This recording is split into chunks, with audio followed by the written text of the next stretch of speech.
Kuya Shane, may engine brake ba ang automatic transmission? Meron. Halimbawa, ayan, tumatakbo tayo. Halimbawa, makita nyo, nasa 40 kph tayo. Gusto natin pabagalin yan. Pwede ninyong gamitin yung inyong manual mode para magkaroon kayo ng engine brake.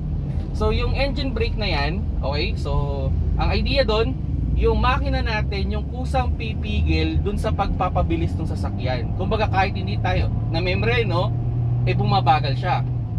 So halimbawa, yan, tumatakbo tayo ng mga 50 kph. Gusto natin pabagalin na walang apak sa preno, pwede, babawas tayo ng cambio, bababa natin. Ayan, Gusto siyang bumabagal. Gusto natin bibilis, dagdag.